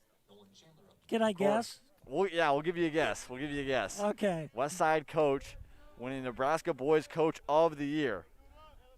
I'll say Tom Hall, the basketball coach. That is correct. Okay, very good. 1980, Tom Hall won the Nebraska Boys Coach of the Year. Only coach to do it nationally was Greco for this team. But the other baseball coach to do it, I'll give you a guess there. It is not from here. Before Greco was not from here. Steve Clark here at Westside? It was not. Okay. Boys Coach of the Year. Boys Coach of the Year. Boys Coach of the Year, baseball, specifically baseball, before Greco. Well, I know the only other one to win a state title. Does that work? Bob Moskery? Not specifically from Westside, though. Okay. So no other Westside baseball coach other than Greco has won Coach of the Year. A high throw from R.J. Gunderson. A little bit of some arm pain after that throw, but an error. We'll start it off here. The only other coach before Greco to win it, or the most recent coach, excuse me, before Greco to win it, was Bill Olson with Omaha Northwest. Okay. Well, I covered a few of those. He won 4 straight titles with his son, Greg Olson. That was quite a team. Gutta hit him, and 2 runners on it here early. Of course, 4 runs would keep this game going. 3 more outs would end it. But yeah, I mean, some great teams that we've seen here from Westside. I mean, a couple guys in the majors currently, 3 guys currently in the majors for this team. Well, Bob Greco's done such a tremendous job. One of the great coaches here in the state of Nebraska. Going to be a Hall of Famer. Just the way he managed this team, taught these kids how to pitch and how to hit. 573 wins. Yeah, you can't beat that. One program, 573 wins. To even speak of that in high school baseball is just, I mean, it's astonishing. Yeah, well, the players really loved him. You could see the passion out there that they would play for him, and that showed out on the field. Line drive, gonna get up the middle. 1 run's looking to score. Cole Payton looking to shoot him out. Ball coming into the plate, and we'll go back to the backstop. 2 runners will move around and into scoring position. And Burke gets their 2nd run of the ball game. You know, if you're Westside, you want to put this game away right here because when you're playing a double header, you want your guys to get some rest in between games. You know, they win this game, they're going to play at 6 o'clock against the winner of the next game between Papillion and South. So it's critical to keep this lead. Line drive deep into the gap into left center. That one's going to get down. Going to go off the wall. Cole Payton going to grab it, trying to throw it in. Will be a stand-up 2 RBI double. And Burke back to making it a 10-run ball game. 1 more run will keep this game alive. The Bulldogs want to still play some ball today, so they're getting back on the scoreboard here, doing a really good job here in the top of the 5th inning. And especially when you're up by so much, I mean, you can be somewhat comfortable in some of these aspects of it. So it might, I mean, it doesn't hurt good in this aspect whatsoever. I mean, most likely if it stays the way it is, a 10-run ball game is still a 10-run ball game, but more pitch count, more innings going into him can hurt him, especially trying to get this game continually going for the Bulldogs. So next up, we're going to see Owen Kelly trying to continue his day at the plate. Line drive, great play. Oh. Jackson Yeager sticks out the glove and makes the play at first for the first out of the inning. And it really saved a run right there because that could have been possible triple down the right field line.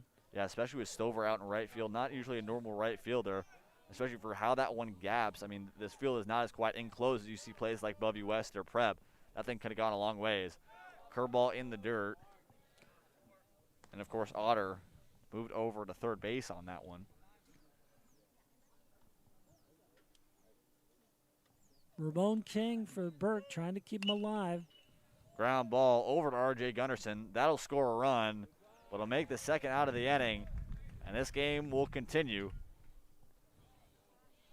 That's all the Bulldogs needed to do. They just needed to score those 4 runs to keep this game alive as long as they keep Westside scoreless here in the bottom of the 5th. Yeah, only 4 base runners going into this 5th inning before this.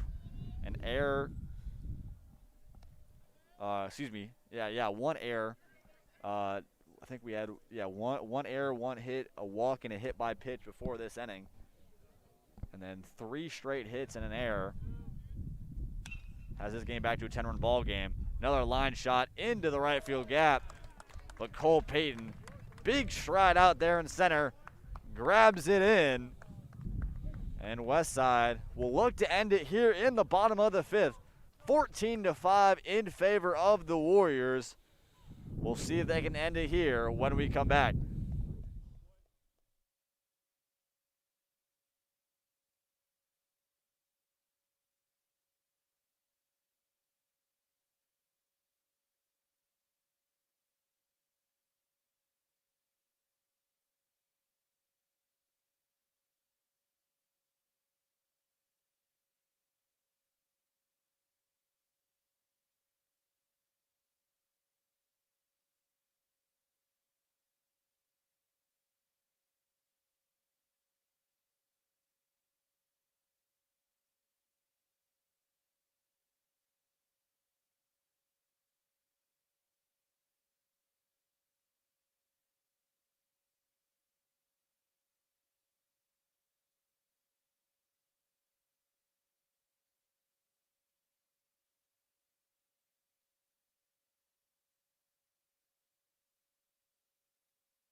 Bottom of the 5th here, a 4-run Burke top of the 5th has kept this game going. The Westside only needs 1 to end it. And Westside could put it away here. They're at the bottom of the order. Leading off will be number 22, Brett Thorell. He's already had 3 singles in this game, so he's had a big day at the plate. Yeah, and then Wimmer just last inning with that shot out into left field, just barely. I don't think I've ever seen a 364-foot single. Single. It was quite a poke out there to the left field line, just to the corner, but just inches away from a home run. And right off the bat, I didn't really think that one was going out. It didn't really sound like a bomb, but it just kept carrying and kept carrying and kept carrying and just hit the bottom of the fence. So Thorell will look to start it off here in the bottom of the 5th for the Warriors. 0-1. Sam Sorensen has come into the ball game for the Bulldogs, trying to keep this game alive. If you're just joining us, a 3-run first by the Warriors, a 6-run second, and a 5-run third. Check that 4th. As the Westside Warriors up 14-5 in this first round matchup up against the Burke Bulldogs. Sorensen has a good look out there on the mound. Nice motion. Big guy. I think the height's got to be somewhat intimidating, especially as a hitter. Looks in to be about 6'5", 6'6", but then he slows it down on a cutter like that. Comes to the plate very quickly. Just trying to keep Burke here in this game. Can't let Westside get 1 run. It's the 2-2 here to Thorell. Pop flied out of play. And just into the stands. The fans were ducking for that one. Bunch of the parents behind us here at Westside Stadium. So Thorell will look to stay alive, 2-2. And another ball fouled back and into the concession stand. Nice little grab over there. He's really protecting that plate.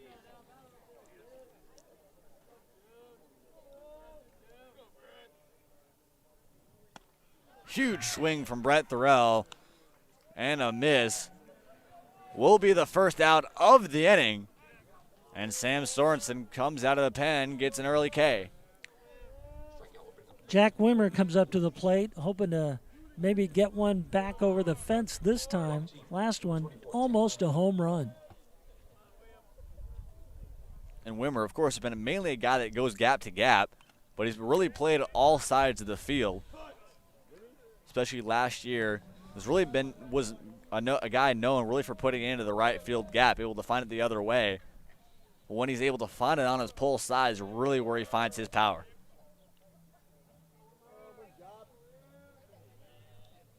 So Wimmer looking at the 0-1, and it'll be low, even back at 1-1.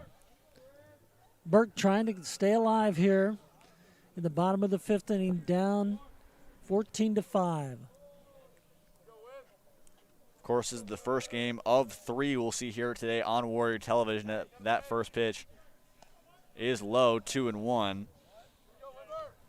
Next game scheduled for 3:30. Omaha South, the 11 seed, going up against the 6 seed Papillion-La Vista. Papio really struggled in the Frank Ryan Invitational, second to last actually in that one. And looking for a bounce back. Speaking of Frank Ryan is one of the assistant coaches for Burke. So he's over there in the dugout, the longtime Millard West head coach, now coaching for the Bulldogs. Wimmer, another shot deep into center field. And Otter camps under it for the second out of the inning. And Sorensen, an efficient work out of the bullpen. He's doing a good job out there on the mound. Great presence there. Nice fastball. Got a variety of pitches. And now brings up J.D. DePrima. DePrima Trying to find something big here today. His work both from the left and right side. Is more comfortable from his right side, hitting-wise. And the first pitch is in there for strike one.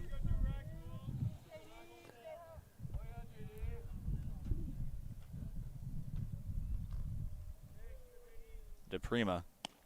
Second pitch is at the numbers for strike two. And Sorensen, once again, I mean, he's worked very efficient so far here in this inning. 2/3, looking to make it a full inning here up against DePrima. 0-2 and is low. His fastball is a little wild, a little off the mark. Most of his pitches today that have been strikes have been off speed.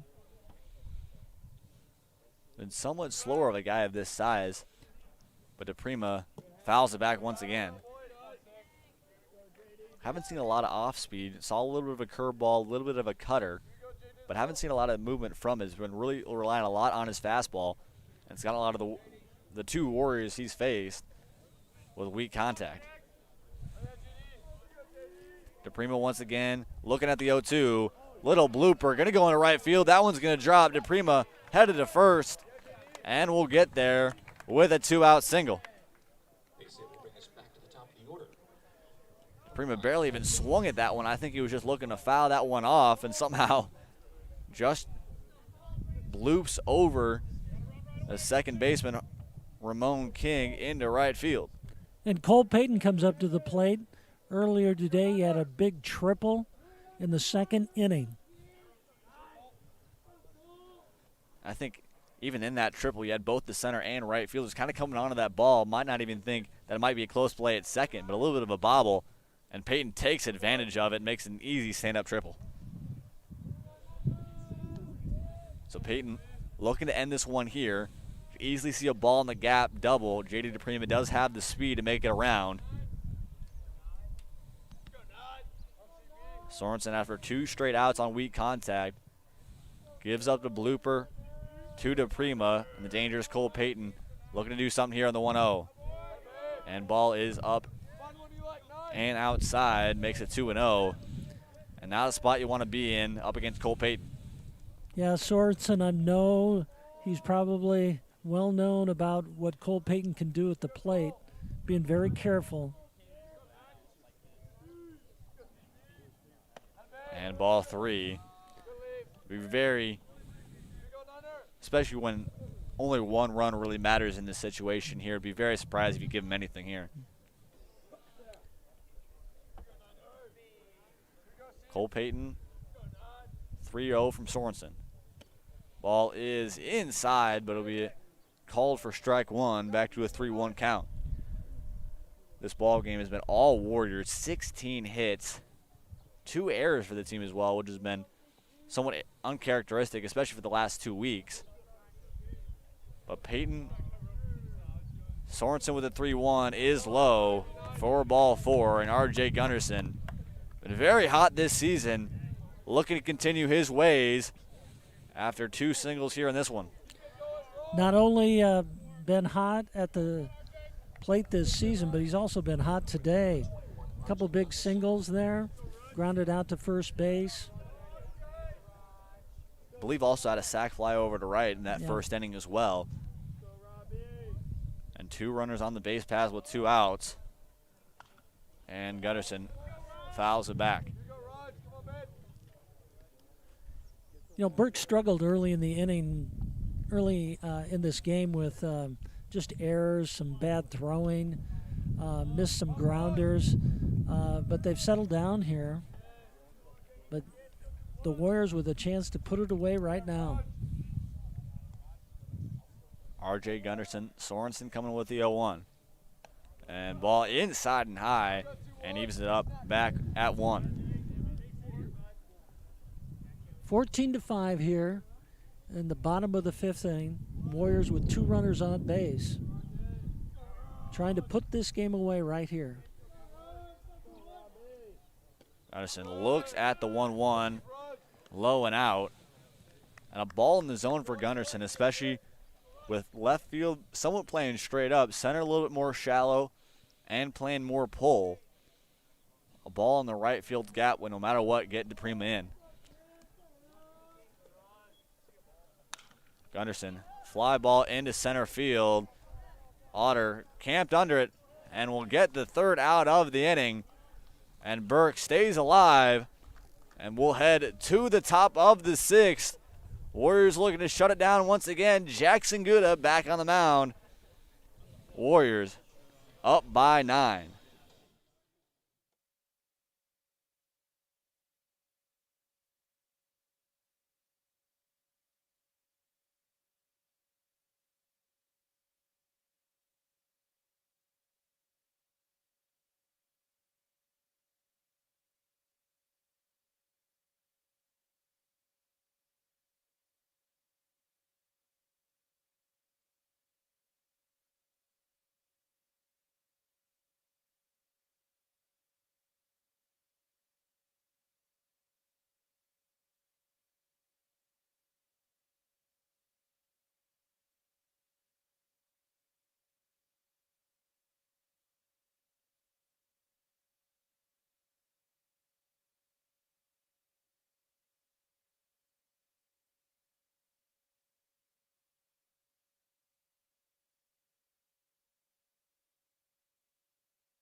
It'll be Caden Nice, the catcher, leading off for Burke here in the top of the sixth inning. Then Nate Luters and Nolan Chandler here in the sixth inning.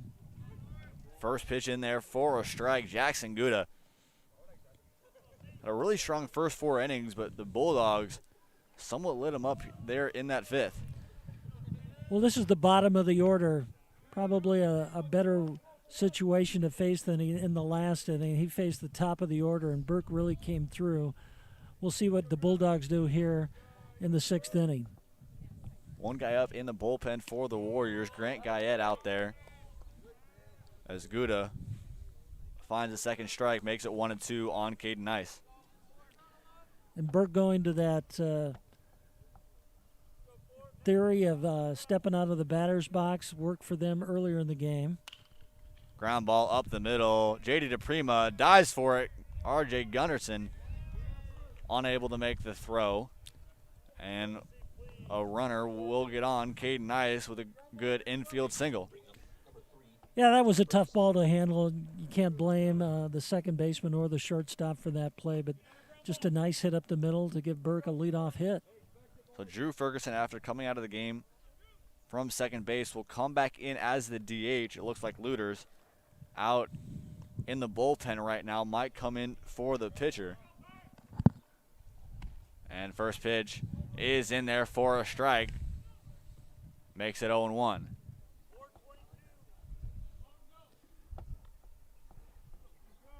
Burke down 14-5 here in the sixth inning. No 10-run rule after scoring 4 runs in the fifth. Another ground ball, looks for an easy double play. R.J. Gunderson, DePrima to Yeager. 6-4-3 double play, and gets the 2 outs in the inning. Gunderson might have been feeling something in his arm a little bit there, not able to throw it around, but Gutta, after a single up the middle, able to work quick of Ferguson, and looks to end it here, going up against Chandler. Coaches love that defense like that. You know, they get the leadoff batter on base, and then you get a double play. Bang, bang play like that. Gutta 1-0 is in there for a strike, even back up at 1-1. Warriors, I mean, it's really been the offensive showcase these last few games, in this game in particular. 16 hits so far for the Warriors. That ball is popped up over to JD DePrima at second base.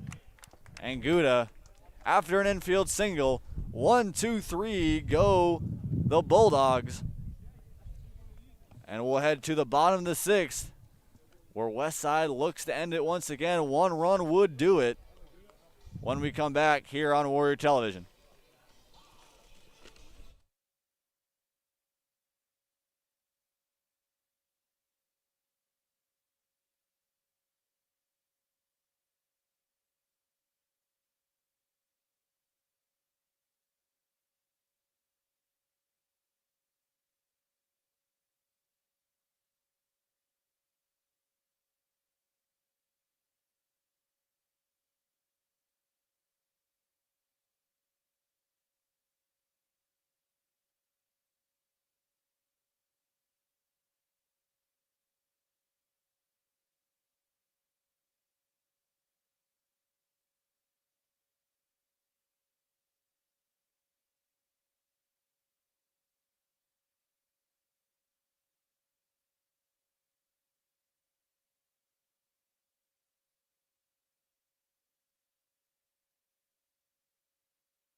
Back here in the bottom of the sixth, Warriors looking to end it here, up 14-5. One run would make it a 10-run mercy. And Dalton Bargo, 2 walks here today. Looks to get something going here. First game behind the dish for Bargo after dealing with some arm injuries. But he has hit really well for this team this season. And a guy you see a lot in the gaps. So it'll be Bargo, George, and Stover, the heart of the order for this Warrior lineup. Bargo, long shot, deep right field. Otter trying to get onto it, and he made the catch. Gage Otter, what a diving play in right center. We've seen some great defense today. Cole Payton made a diving catch for the West Side, and now Burke comes up with a big catch here in the bottom of the sixth inning. And what a shot. I mean, that one looked like it was getting down for sure right off the bat. But Gage Otter was playing even somewhat more to left field, runs off that one and gets it down. And what a play. So Kade George will come up for the Warriors and a look at a first pitch ball. Kade batting .306 on the season. One of the Warriors' best hitters. Second pitch is outside and a ball. The wind picking up here at Westside Stadium. Coming out of the north, going out to right field. So Sorensen, after a first inning of relief, very efficient in that one, is looking to do just the same here as he is looking to get back in front of the count up against George. Sorensen just has a big presence out there on the mound, really imposing figure for these batters. 2-1 pitch is low and out, make it 3-1. And George hasn't really seen a lot today, but a pitch too much in the zone here could be dangerous. And Sorensen steps off. Something bothered him. He kind of looked over there, just kind of the big gust of the wind coming up. You might see Guyette if this game goes to a seventh, and that ball is high. That is the end of the day. Jackson Gutta, 6 innings, or would be, 5 innings.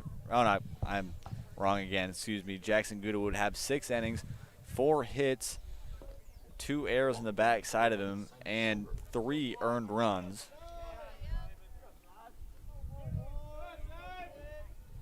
The Warriors looking to end it here in the bottom of the 6th. Stover looks at a curveball out of the zone.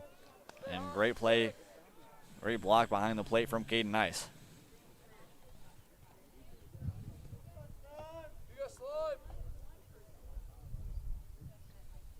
Stover, of course, scheduled to be the Game 2 starter if they win this one here. Kade George is off and going to second and will make it in with a stolen base.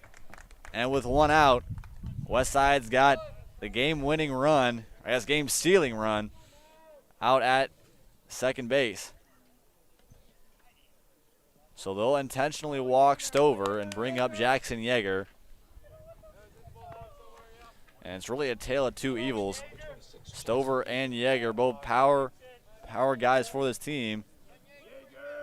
As you see, the Bulldog outfield take a few steps back. Two runners on. Yeager got off to a good start today with 2 singles, looking for his 3rd of the day. He'll get in front of that one. Ball's going to go over to Chandler. Throw to third in time to get George. And that'll be the 2nd out of the inning with the fielder's choice. And that'll bring up Brett Thorell. He's got runners at first and second base. 2 outs here in the bottom of the 6th. The Warriors lead 14-5. Thorell has worked really well these last couple of games, just putting the ball in the gap, putting the ball really over the shortstop and second baseman. And a ball in the gap here with Stover out at second could very well do it. 0-0 pitch. Thorell right back to Sorensen, and he'll flip it on to first. And we'll head to his 7th. Westside 14, Burke 5. And we'll see here Warriors looking to end it and move on to the 2nd round of the Metro Conference Tournament when we come back.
Top of the 7th here. Grant Guyette going to come in relief for Jackson Gutta. Not a save situation for Guyette.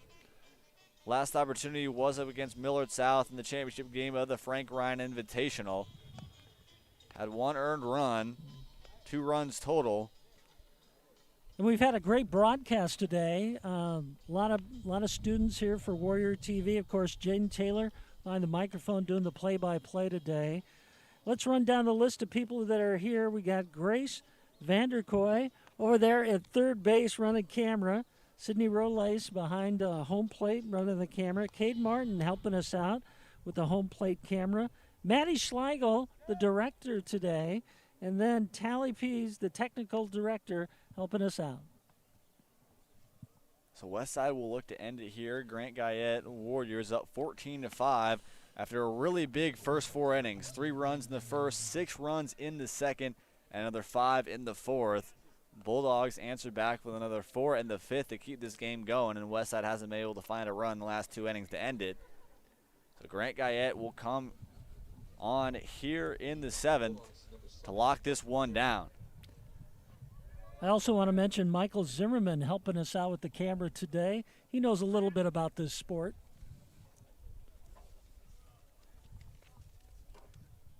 So Dalton Fern, top of the order for the Bulldogs, will start it off. And Grant Guyette looking to end this one. Guyette, first pitch is out and a ball. And Fern so far today, 1 for 3 on the day with the single. Guyette with the 1-0. Just out once again. Fire's not giving him that outside corner. And Guyette falls behind 2-0.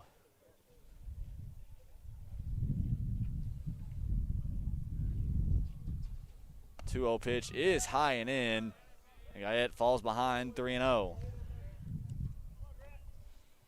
Is it better to bring a relief pitcher in here in this situation, or do you think you stick with your starter the rest of the game?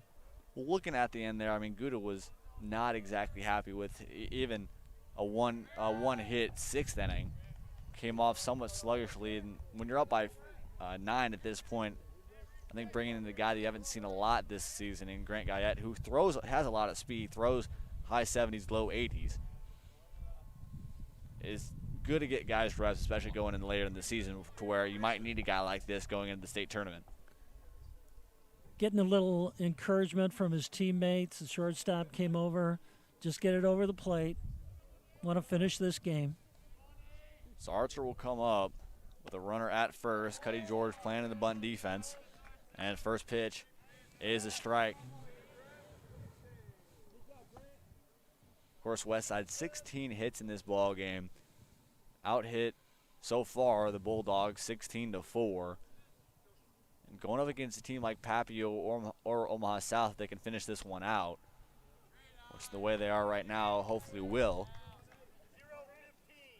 And this is the top of the order here, you know, for the Burke Bulldogs. This is when they rallied earlier in the game. This can be a potent lineup right here at the top. Yeah, being able to have a strong offensive. Bargo unable to get a hold of that one, and Fern will hit over to second. But of course, we're talking about, I mean, able to get a lot of new pitchers in to be able to get some big innings, even in some unimportant areas, is really important to when you have guys later in the season, up in the state tournament, up in the later games, to where you want to be able to have as deep of a pitching staff as you possibly can. When some guys are not quite on one day or some guys are on another, be big later in the season. 2-1 pitch. Inside, going to be ball 3. And Archer looking to continue this game. Guyette somewhat frustrated right now on the mound, unable to find a strike. Nobody warming up in the Westside bullpen so far, but Guyette probably on a longer leash. Puts it in there, 3-1, makes it 3-2 at full. And a great comeback pitch from Guyette. Yeah, he's finding his niche right there. That one was right over the plate. Just focus on the hitter. Don't worry about that runner. Guyette with a full count pitch. Ground ball over to Yeager at first. Bobbles it a little bit. Going to have to get over to first. Nobody there. And it'll be an error on Jackson Yeager at first base. And the Bulldogs got runners at the corners. And I think Jackson thought the pitcher would be over there to cover first base, and I think the pitcher thought he was going to take care of the ground ball himself, so a little miscommunication there. But now Burke has runners at the corners and no outs here in the top of the 7th inning. Pitcher and catcher meeting on the mound, trying to settle him down. It's the 3rd error of the ball game for the Warriors. This team, has really been hit first, is really the mantra. But last week, the defense has really stepped up in big moments. But especially when you're up by this much in this game, not as important. Bargo, long throw over to second, not in time. And they have 2 runners in scoring position for the Bulldogs. You know, you got to hand it to Burke. They're not giving up. I mean, they're down by 9 runs, and they're not laying down. Still fighting at the plate, running the bases. The 0-1 pitch is low and outside in the dirt. and back even to 1-1. Guyette just needs a ground ball, something to be able to get out here. Not too much of a worry, those two guys on the base paths, but too much. Don't want to make this game interesting whatsoever. Ball is fouled, make it 1-2. And Guyette, when he can really rear back and throw that fastball, has been able to find the zone well. Just a situation to get ahead of the batter here with 2 runners on base. That's what you have to do when you're on the mound. Guyette looking for the first out of the inning. Here comes the 1-2. On the corner, just out. Really close there. Looking for the strike. Didn't get it. And Otter stays alive, back to 2-2. Guyette might find the fastball or the curveball here at 2-2. Fastball low, in the dirt, gonna go to the backstop. No runners will look either way. Go back to a full count. Yeah, with no outs, no risk sending the runner in from third base on that. Could have been very close at the plate. Full count here for Guyette. Desperately needs it out here. Otter looking to win it. Here comes the 3-2. Ground ball over to Gunderson at short. He'll throw it over to first. In time. Throw back over to third. Cuddy George puts the tag on him. Not in time. And 1 run will come in for the Bulldogs. Nice play. Just missed the out there over at third base. As a matter of fact, the third baseman leaped up, landed on the runner's foot, but he's safe there at third base. So next up, we'll see Owen Kelly, the starter of this ball game for the Bulldogs. Went 1 2/3, let up 9 runs. Is now playing third base for these Bulldogs, trying to keep this game going with 1 out. Sun's peeking through the skies here. Beautiful day out at the ballpark. Temp in the low 50s. A little bit of wind. Not much, only about 8-10 miles an hour. It coming with the 0-1. And fouled off once again from Kelly. Down 0-2. Hasn't found the curveball a lot for Guy yet, but might be an interesting situation they want to go here. Bargo, one of the better defensive catchers in this state. I want to see what Guyette can do ahead in the count 0-2. There's the curveball. Doesn't get Kelly to chase. But a good 0-2 pitch there. Sets it up for a possible good 1-2. Burke just trying to keep it alive here with that runner on third base. Only 1 out. Guyette coming with the 1-2. Looking to get his second out of this 7th inning. Line drive, gonna go foul. And Kelly once again stays alive. We've seen a lot of that from these Bulldogs hitters today. They work Gutta pretty well, especially in that 5th inning, to be able to find their pitch. And now with Guyette, has been fighting through the lineup as much as they can. They take their time at the plate, and it's made a difference. High fastball tipped into the glove of Dalton Bargo for the second out of the inning. And Guyette gets his first strikeout. That helps your confidence when you can throw a pitch like that, and they swing at it, and you get that first strikeout of the inning. So Westside 1 out away from ending this one. Ramon King will look to keep this going. Started off strong in that 2nd inning, but has somewhat died down since.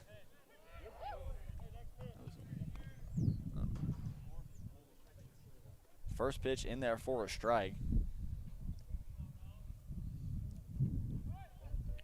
Ramon looking for his first hit of the day. He's popped out to first base, shortstop, and grounded out to the shortstop.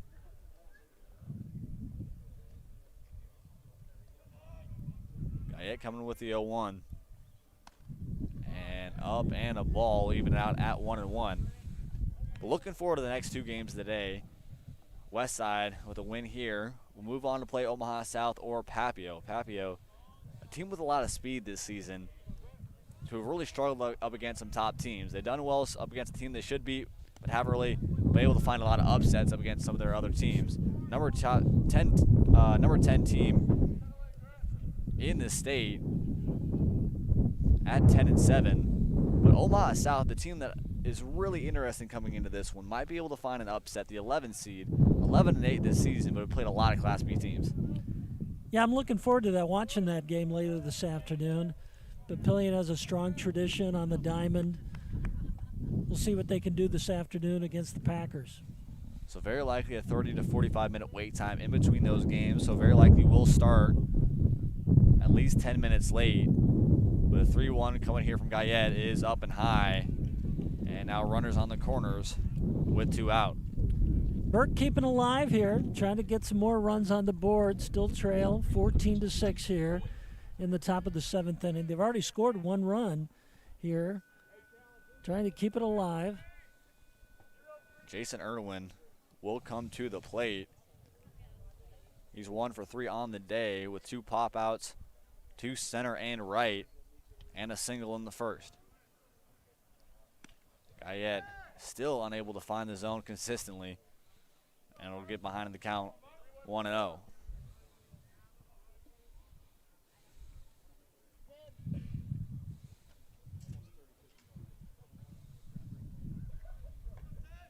Guyette, ground ball out would end it here. And in the dirt once again. Great snag by Dalton Bargo behind the plate. He's had to do a lot of work there here in this 7th inning. He's had to come out of his kneel down quite a bit during this game. Nice catcher. Guyette trying to work back with a 2-0, and that one's in the dirt once again. And Bargo wants time. A really struggling 7th inning here for Grant Guyette. 1 run already in. Jaden, you're a pitcher. What usually goes out there on the mound when the catcher comes out to talk to you? I mean, it's either a good thing or it's not a good thing, essentially, is the great aspect there. A lot of times what I've seen, especially in a 7th inning where you're just trying to get 3 outs, I think a lot of mentally it can be important to not really overwork. When you're up by 9 in a game like this, it's very unlikely in those situations that you're going to blow something like this. So you want to find the zone more than anything. Even if you're laying a ball in there at 71 miles an hour and a little meatball, it's more important to be able to let your defense make plays and big opportunities than continue to let guys just walk around the base paths. That's why that catcher position is so important, just to give that pitcher some confidence. Guyette, ball going back behind. Bargo trying to throw it in, and a run will score. So 4 straight balls once again moves the runners to first and second. 2 runners coming in here in the top of the 7th. And Burke brings it down to a 7-run ball game. And they're keeping it alive. They got 2 runners on base now here in the top of the 7th inning, down 14-7. Only 4 hits for the Bulldogs today, but they managed to put some runs on the board. Guyette once again getting behind in the count with the first pitch ball. Just needing out here to end this ball game. Again, with a guy like Bargo behind the dish, surprisingly, I mean, for a guy that has not caught all this entire season, has looked fairly comfortable behind there. Ground ball, this might do it. R.J. Gunderson fields it, throws it on to first to Jackson Yeager, and that will do it. Westside, after 9 runs in the first 2 innings, win it here 14-7 up against the Burke Bulldogs. They'll move on to the 2nd round of action here in the Metro Conference Tournament to play the winner of our 2nd game here at Westside Field. Next up, we'll see the Monarchs of Papillion-La Vista go up against the Packers of Omaha South. That game will also be on Warrior Television as well as on Westside Wired. My name is Jaden Taylor. Alongside me this afternoon, Raj Jernstrom and the entire WTV Live crew. We'll be back for more baseball afternoon in this triple header.